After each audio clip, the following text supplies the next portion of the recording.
Hi, I'm Dr. Brooke Nemick. I am a board-certified veterinary dentist in both the American and European veterinary dental colleges, as well as a fellow in the Academy of Veterinary Dentistry.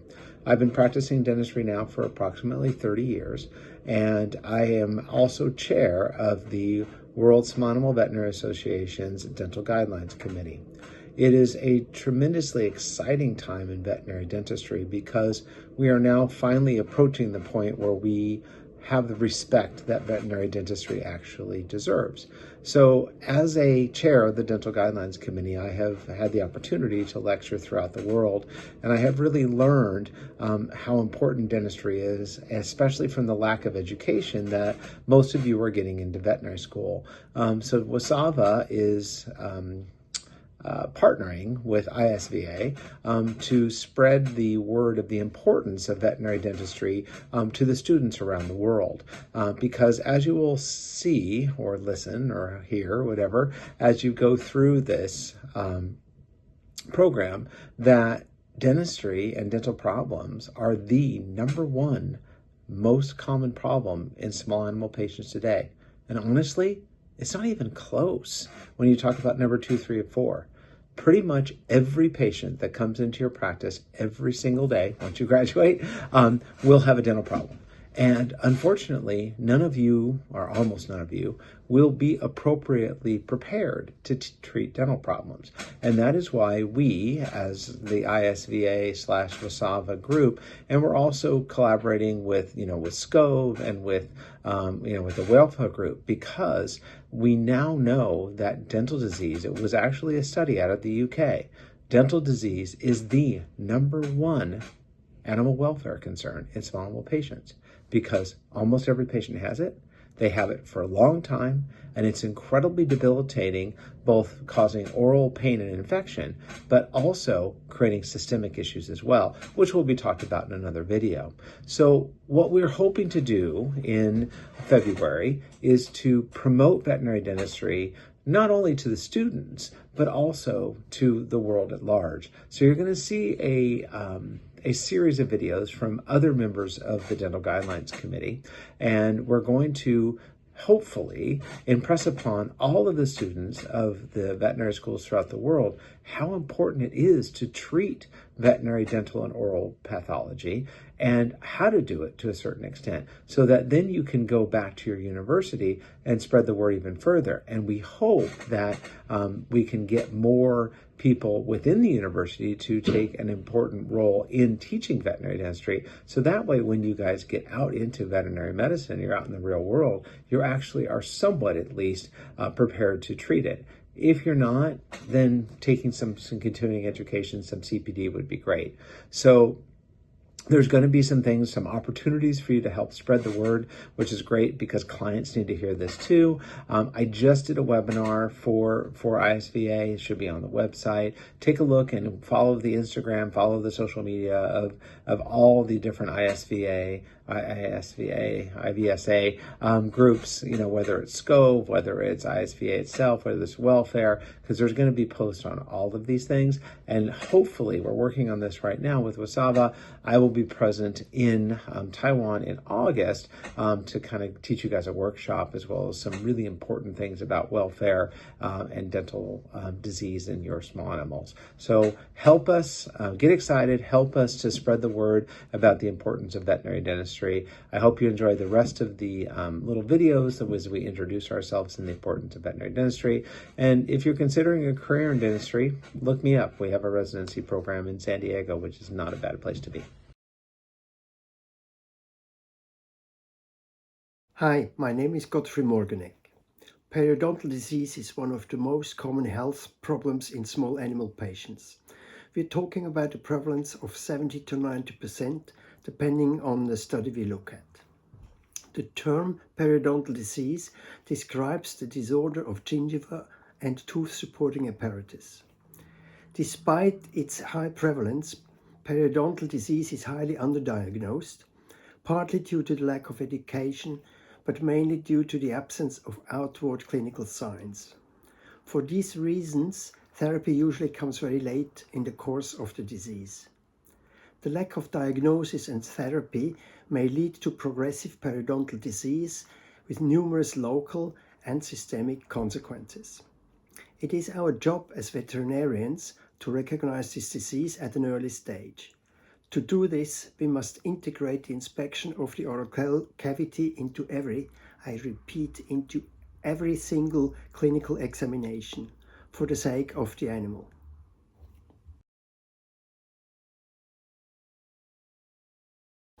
Veterinary dentistry is a new discipline, relatively new discipline when compared with other disciplines like dermatology and kidney diseases, which are actually generations old.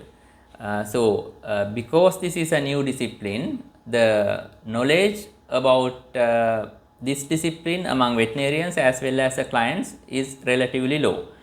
But according to the statistics, more than 70% of dogs and cats have some sort of oral issue by the age of 2 years. Therefore, we are going to discuss about the most prevalent yet most undertreated condition of our veterinary patients. So, we are mainly going to discuss about two things today. One thing is we are going to discuss briefly about handling of veterinary patients for dental procedures, and secondly a little bit about anesthesia free dentistry. So, when it comes to the handling of veterinary patients, it's mainly of two folds. One thing is physical handling of patients during the appointment or before the appointment, and second thing is other handling like the things that we do during the anesthesia procedure.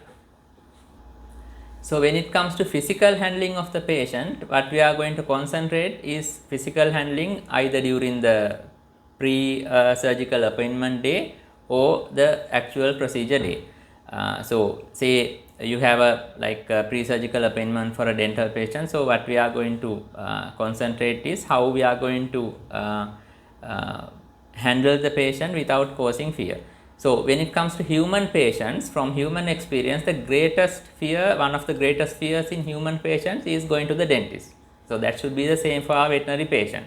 So, the fear, pain and uncomfortable feeling when the mouth is touched are the uncomfortable feelings that the patients get. Now, when we compare with other appointment like dermatology appointment versus oral cavity examination, now in dermatology what we as veterinarians would do during examination is we may touch the skin, we may poke the skin, we may stroke the skin, which are anyway done by the owners during their day-to-day life and also done by the visitors. So, that is not a new thing for the patient to get stressed out. But when it comes to oral examinations, the pre-surgical oral examination, however gentle you approach, ultimately we will have to open the mouth and examine the mouth in a conscious animal, and at least we will have to raise the gum and examine the gums or inside the mouth in a conscious animal. So, that makes the difference between other regular appointment versus dental appointment. So, that is why we have to be more gentle, more careful when it comes to handling during pre-surgical appointments of dental patients. And this human animal bond is very delicate. Any fear during the appointment can disturb that. So, that is why we will have to be more careful, and we can use some chemical. Now, if you know that the patient is coming to you for a dental appointment, what you can do is we can prescribe anti-anxiety drugs. For cats we can prescribe gabapentin, and for dogs we may prescribe gabapentin and trazodone. And also, if we know that the patient has a very bad periodontal disease before actually coming, we can even put them on painkillers like meloxicam, which will reduce the pain. So, when the anxiety and the pain is less, it is going to be at least less stressful experience. So, apart from these things, all the other protocols of handling patients during a dental appointment is more or less the same for all the other disciplines. So, that is actually patient handling for of the veterinary patients. And other handling techniques or other handling things would include, one thing is gentle tissue handling during the procedures. Now, whether it is going to be a tooth extraction or whatever the technique that we do, if we do minimal invasive techniques with gentle tissue handling, it significantly reduces after surgery swelling. So, that will improve the animal welfare. And also we can use regional blocks or nerve blocks also, which will also reduce the post surgery pain and improve animal welfare. And a word about a thing like throat gags. Now, throat gags appears to be like very a fascinating idea, but that can have devastating effects if used without any caution. So, if you press the throat gag very hard, especially in a cat patient, feline patient, sometimes it can block the local blood flow, and it can reduce the blood flow to the retina and cause even permanent blindness, which is a devastating result. So, we have to be very careful about that. And also adequate post and pre surgical anesthesia. So, the analgesia will also improve the animal welfare. So, that is mainly about physical handling and other handling of dental patients for dental procedures. And a word about anesthesia free dentistry. So, the term anesthesia free dentistry implies any dental procedure done with a certain degree of sedation without involving general anesthesia. So, the synonyms are used as natural dentistry and also unprofessional dental care. So, the WSAVA Dental Guidelines Committee strongly opposes this concept due to several scientific and logical reasons. So, the first reason of few reasons is it provides only substandard dental care. So, both the diagnosis and the treatment gets affected. Now, when it comes to diagnosis, the main diagnostic tools in veterinary patients is one is dental probing and the other thing is dental x-rays. So, dental probing involves using a dental probe, you probe into different parts of the oral cavity looking for abnormalities. So, it involves like probing into painful areas also, that can't be done in a half conscious animal. And also dental x-rays are almost impossible to get in a conscious animal. So, these main two diagnostic modalities are going to get affected in anesthesia free dentistry, and you can't do a proper diagnostic thing. You are going to miss most of the majority or substantial amounts of details if you don't do a proper dental probing and dental x-rays. And also treatment wise also it's going to get affected, because the main treatment that we do is the tooth scaling. So, tooth scaling you may be able to do effective tooth scaling in a friendly animal under sedation, only the tartar or plaque on the crown of the tooth, but the under the crown, the subgingival plaque you can't effectively remove from that area in a conscious animal. So, the actual culprit here is actually the subgingival plaque, not the plaque on the crown. So, you actually get a false sense of security by doing removal in the plaque on the crown, because the oral cavity will appear then really nice and clear, but actual damage continues. So, actually this practice, the anesthesia free dentistry, actually causes a false sense of security also. And the second reason would be the stress. Though this anesthesia free dentistry violates all basic principles of animal welfare. So, it can bring about very bad negative behavioral and psychological consequences. So, therefore, also the WSAVA Dental Guidelines Committee do not approve the anesthesia free dentistry. And also the third reason would be damage to the operator. So, when you do the probing, if you hit a painful area, sometimes animal can bite you. So, this is one of the occupational health hazards also. So, another concern is the core issue, anesthesia, risk of anesthesia. Now, the whole concept of this anesthesia free dentistry is, now whether it comes from client's request or the psychology of veterinarians, this whole concept has come due to the fear of anesthesia, and also they think sedation is always safer than anesthesia. But in fact, the majority of all these sedative medications that we use for sedation will cause low blood pressure and cause apnea.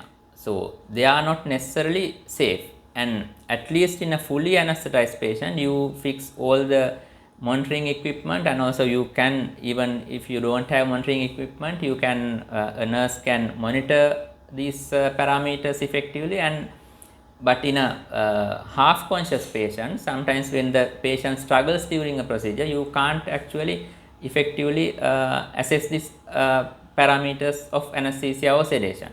So sometimes actually, even though people think that sedation is safer than anesthesia, it can be the other way around. And also things like, now in a conscious animal you can't intubate, so anesthesia free dentistry always run the risk of aspiration of blood, saliva and all the components. So because you can't intubate in a full professional dental care where you practice general anesthesia, you intubate and the risk of aspiration is also going to be less. So we discussed about handling of veterinary patients during and before and after dental procedures, and also we discussed briefly about anesthesia free dentistry. So welcome to the veterinary dentistry family.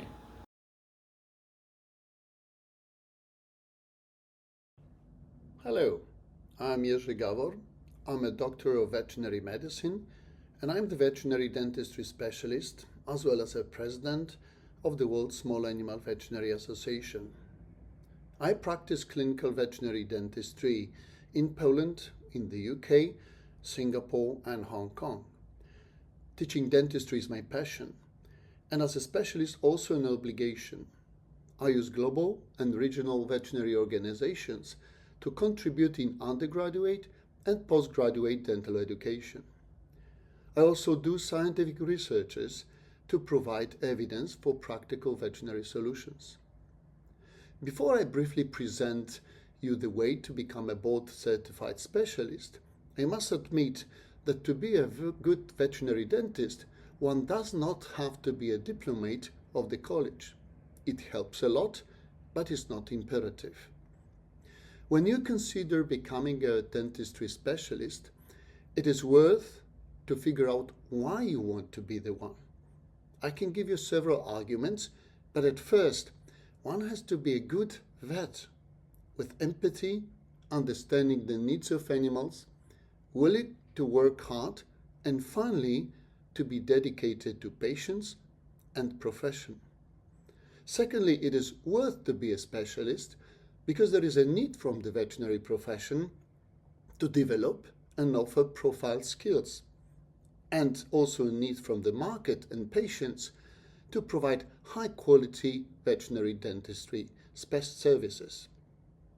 Specialist is a direction of professional career and is always associated with training under supervision of a mentor who is already a specialist. This training can last either 3 years as a standard residency or 5 years as an alternative pathway. At the moment, is only available in European Dental College. Specialty training includes numerous requirements, publications, anesthesia, surgery and radiology courses, certain number of performed procedures, as well as submission of specific work and diagnostic products. And after approval of that requirements, it is allowed to candidate to sit in examinations. Only after successful credentials, examinations being passed, and acceptance by the college, one can become a diplomate, a member of the college. Hard way, but doable and very exciting. Additionally, there is a scientific direction of career which is linked to academia, university, and goes through master and doctor thesis as well as other scientific degrees. And a part of this work is always doing researches, publishing, and teaching students. It is possible to merge these two ways and simultaneously work scientifically and develop professional skills, which may be more complicated but still available. Before high level of knowledge being achieved, the fundamentals must be done. Spending time on proper self-development by reading books and articles, listening to lectures, following the continuous education and continuous professional development opportunities is very important. On the way to specialist title, an essential step is to find a mentor. Participation in congresses, workshops, and other dentistry events may give you an opportunity to meet the specialist, talk to them, get inspiration, and ask them for advices. This video is for all those who are interested or may be interested in becoming veterinary dentists.